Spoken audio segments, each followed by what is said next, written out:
Telangana Gaddar film awards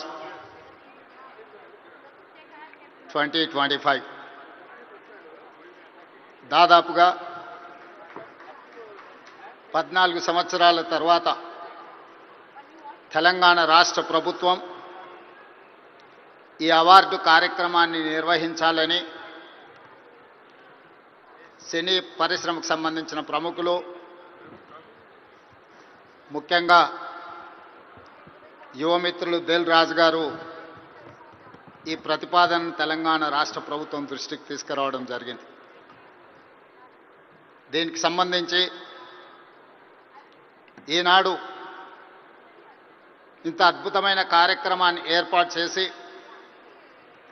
ఈ కార్యక్రమానికి నాతో పాటు ఉప ముఖ్యమంత్రి వర్యులు మిత్రులు బట్టి విక్రమార్క గారు, మా మంత్రివర్యులు సినిమాటోగ్రఫీ శాఖ ప్రత్యేకంగా చూస్తున్న మిత్రులు కోమటిరెడ్డి వెంకటరెడ్డి గారిని, అదేవిధంగా మంత్రివర్యులు వాకిటి శ్రీహరి గారిని, మిత్రులు మధు యాస్కీ గారిని, రాజకీయ ప్రముఖులను, సినీ పరిశ్రమకు సంబంధించిన ప్రముఖులను అందరినీ కూడా ఈ ప్రత్యేకమైన కార్యక్రమానికి ఆహ్వానించి గతంలో ప్రారంభించిన ఒక మంచి సాంప్రదాయాన్ని కొనసాగించడానికి మీరందరూ సహకరించినందుకు మనస్ఫూర్తిగా తెలంగాణ రాష్ట్ర ప్రభుత్వం తరఫున అభినందనలు తెలియజేస్తున్నా.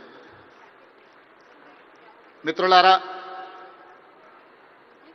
కాంగ్రెస్ పార్టీ, కాంగ్రెస్ ప్రభుత్వం పరిశ్రమను ఎప్పుడూ గౌరవించి మీకు అవసరమైన అన్ని వసతులను ఏర్పాటు చేయడమే కాకుండా మిమ్మల్ని అభినందించాలనే ఆలోచనతోటి 60 సంవత్సరాల క్రితం, నాకు తెలిసినంత వరకు సినీ ప్రముఖులకు ఇంకా బాగా తెలియాలి, 1964లో తెలుగు సినీ పరిశ్రమను గుర్తించడానికి డైరెక్టర్లను, నటులను, అదేవిధంగా ఇతర కళాకారులను గుర్తించాలి, గుర్తించిన వాళ్లకు అవార్డులు ఇవ్వాలి, ఆ అవార్డులకు నంది పేరు పెట్టాలి అని చెప్పి 60 సంవత్సరాల క్రితం ఆనాటి ప్రభుత్వం నిర్ణయం తీసుకొని ఆ సంప్రదాయాన్ని 14 సంవత్సరాల క్రితం వరకు ఎవరు ఉమ్మడి ఆంధ్రప్రదేశ్కి ముఖ్యమంత్రి అయినా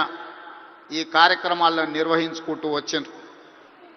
మొట్టమొదటి నంది అవార్డు ఉత్తమ నటుడుగా డాక్టర్ అక్కినేని నాగేశ్వరరావు గారు తీసుకున్నారని, అలాంటి గొప్ప కళాకారుడికి ఆనాటి ప్రభుత్వం సముచితమైన గౌరవాన్ని ఇవ్వడాన్ని ఈరోజు మనందరం గుర్తు చేసుకోవాల్సిన అవసరం ఉన్నది. అదేవిధంగా వివిధ కారణాల చేత 14 సంవత్సరాల క్రితం ఆగిపోయిన ఈ కార్యక్రమాన్ని మళ్ళీ కొనసాగించాలన్న ఆలోచనతోటి మా ప్రభుత్వం నంది అవార్డులను ఈరోజు తెలంగాణ గద్దర్ ఫిల్మ్ అవార్డ్స్గా ఈరోజు మీ ముందుకు వచ్చి నిలబడి ఈ 11 సంవత్సరాలు తెలంగాణ రాష్ట్రం ఏర్పడ్డ తర్వాత తీసిన అన్ని సినిమాలకు సంబంధించిన డైరెక్టర్లను, కళాకారులను, కవులను, గాయకులను, సాంకేతిక నిపుణులను అందరినీ అభినందించాలి అని ఈరోజు ఈ కార్యక్రమాన్ని ఏర్పాటు చేసి ఇన్ని గంటలైన ప్రముఖులందరూ ఇక్కడ ఉండి పరిశ్రమ అంతా ఒక్కటే, ఈ పరిశ్రమకు తెలంగాణ రాష్ట్ర ప్రభుత్వం అందిస్తున్న ప్రోత్సాహాన్ని మేమందరం కూడా ఆహ్వానిస్తున్నామని చెప్పి ఇంత సమయం ఇక్కడ కేటాయించినందుకు మీ అందరిని అభినందిస్తూ, గతంలో భారతీయ సినీ పరిశ్రమ అంటే బాలీవుడ్ అని చర్చించుకునేవాళ్ళు, తెలుగు సినీ పరిశ్రమ అంటే చెన్నైలో ఉంది అని మాట్లాడుకునేవాళ్ళు. కానీ ఈనాడు భారతీయ సినీ పరిశ్రమ అంటే తెలుగు సినీ పరిశ్రమ, ఈ తెలుగు సినీ పరిశ్రమకు హైదరాబాద్ వేదిక అని చెప్పి ఈరోజు మీరందరూ నిరూపించినందుకు రాష్ట్ర ప్రభుత్వం తరఫున మిమ్మల్ని అందరినీ అభినందిస్తున్నా. సినీ పరిశ్రమకు సంబంధించి మొదటి తరం అన్న నందమూరి తారక రామారావు గారు, డాక్టర్ అక్కినేని నాగేశ్వరరావు గారు. రెండో తరం కృష్ణ గారు, శోభన్ బాబు గారు, కృష్ణం రాజు గారు, మూడవ తరం చిరంజీవి గారు, బాలకృష్ణ గారు, వెంకటేష్, నాగార్జున లాంటి హీరోలు వచ్చారు. ఈనాడు నాలుగో తరం సినీ పరిశ్రమ ఇక్కడ ఉన్నది. నాలుగో తరంలో పవన్ కళ్యాణ్ గారు కావచ్చు, మహేష్ బాబు కావచ్చు, లేదా అల్లు అర్జున్ కావచ్చు. మీరందరూ ఈనాడు తెలుగు సినీ పరిశ్రమకు నాలుగో తరం ప్రాతినిధ్యం వహిస్తున్నారు. ఈరోజు ఈ వేదిక మీద నుంచి చాలామంది విద్యార్థి దశలో నాకు పరిచయం ఉన్న వాళ్ళందరికీ ఈరోజు సినీ పరిశ్రమలో రాణించిందని ఇక్కడ కలుస్తుంటే నాకు చాలా ఆనందం కలిగింది. బన్నీ కావచ్చు, వెంకట్ కావచ్చు, అశ్విన్ దత్ గారి అమ్మాయిలు, లేకపోతే వాళ్ళ అల్లుడు నాగ వైష్ణవ్ కావచ్చు, వీళ్ళందరూ యంగ్ ఏజ్లో కాలేజ్ డేస్లో ఉన్నప్పటి నుంచి వీళ్ళందరూ నాకు తెలుసు.